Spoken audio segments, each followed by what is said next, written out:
भारतीय मौसम विज्ञान विभाग आईएमडी ने महाराष्ट्र के तटीय इलाकों में 3 से 7 अक्टूबर तक चक्रवात शक्ति का अलर्ट जारी किया है। ये मानसून के बाद अरब सागर में उठने वाला पहला चक्रवाती तूफान है, जिसे श्रीलंका ने शक्ति नाम दिया है।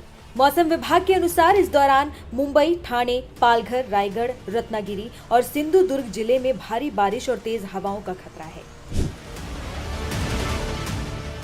साइक्लोन शक्ति का सीधा असर महाराष्ट्र के तटीय जिलों में पड़ेगा, जहां हवाओं की रफ्तार 45 से 55 किलोमीटर प्रति घंटे तक रहेगी, जबकि कुछ जगहों पर ये 65 किलोमीटर प्रति घंटे से भी ज्यादा हो सकती है। 5 अक्टूबर तक समुद्र में ऊंची और खतरनाक लहरें उठने की संभावना है। इसी कारण मछुआरों को 7 अक्टूबर तक समुद्र में न जाने की सख्त चेतावनी दी गई है। मौसम विभाग ने विदर्भ, मराठवाड़ा और उत्तरी कोंकण में भारी से अति भारी बारिश की संभावना जताई है।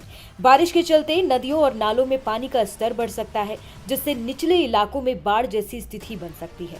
उत्तरी कोंकण के जिलों में खतरा सबसे ज्यादा बताया गया है।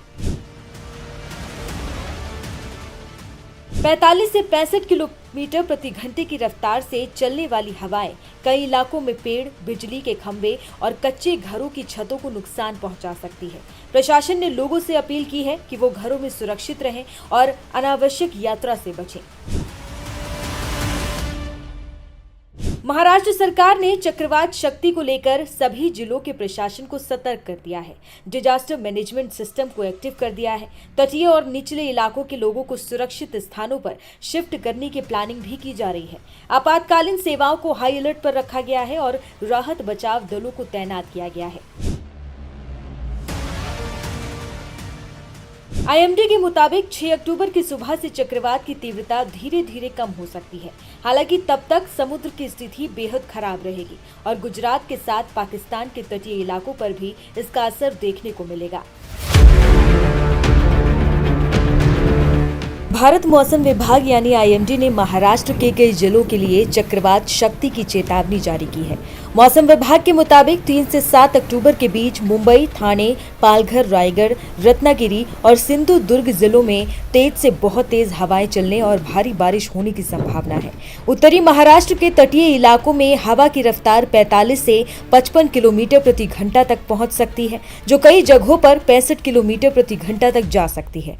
इसका मतलब है कि समुद्र में उथल पुथल बढ़ने वाली है और तटीय इलाकों में खतरा बना रहेगा। मौसम विभाग ने कहा है कि समुद्र की स्थिति बहुत खराब रहने की संभावना है और 5 अक्टूबर तक उत्तरी महाराष्ट्र के तट पर समुद्र में ऊंची ऊंची लहरें उठ सकती हैं। इसलिए मछुआरों को अगले कुछ दिनों तक समुद्र में न जाने की सलाह दी गई है। ये सलाह बहुत गंभीर है, क्योंकि इस दौरान तेज हवाओं और उफान भरे समुद्र में कोई भी नाव या ट्रॉलर फंस सकता है, जिससे जानमाल का बड़ा नुकसान हो जाएगा। अगर आप मछुआरे हैं या आपके परिवार में कोई है तो कृपया इस चेतावनी को हल्के में ना लें। चक्रवात शक्ति का असर सिर्फ तटीय इलाकों तक सीमित नहीं रहेगा। मौसम विभाग ने महाराष्ट्र के अंदरूनी इलाकों, खासकर पूर्वी विदर्भ और मराठवाड़ा में भी भारी से बहुत भारी बारिश की संभावना जताई है। इन इलाकों में लगातार बारिश के कारण निचले इलाकों में जलभराव और बाढ़ की स्थिति बन सकती है। उत्तरी कोंकण के निचले हिस्सों में बाढ़ की आशंका जताई गई है। घने बादलों और वातावरण में बढ़ी हुई नमी के कारण लगातार तेज बारिश और तूफानी हवाएं चलने की संभावना बनी हुई है। इन हालातों को देखते हुए महाराष्ट्र सरकार ने सभी जिलों के प्रशासन को सतर्क रहने के निर्देश दिए हैं। जिला स्तर पर आपदा प्रबंधन टीमों को अलर्ट पर रखा गया है और तटीय व निचले इलाकों के लिए निकासी योजनाएं तैयार की जा रही हैं। सरकार ने सभी नागरिकों से अपील की है कि वो मौसम विभाग की हर अपडेट पर नजर रखें, अफवाहों पर ध्यान न दें और प्रशासन द्वारा जारी किए गए निर्देशों का पालन करें।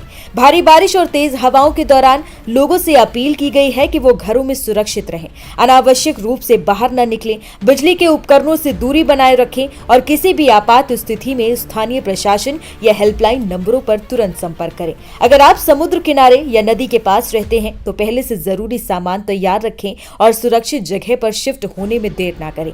मौसम विभाग और सरकार दोनों ने ये साफ संदेश संदेश दिया है कि अगले कुछ दिन महाराष्ट्र के लिए चुनौतीपूर्ण हो सकते हैं। इसलिए सतर्कता ही सुरक्षा है। ये समय अफवाहों में आने का नहीं बल्कि समझदारी से कदम उठाने का है।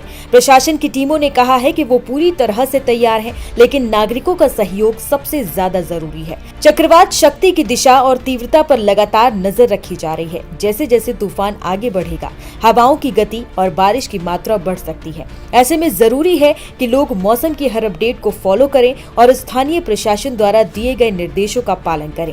इस वक्त सबसे जरूरी है कि सभी अपनी और अपने परिवार की सुरक्षा को प्राथमिकता दें। सुरक्षित रहें, सतर्क रहें और जब तक मौसम सामान्य ना हो जाए, जोखिम ना उठाएं।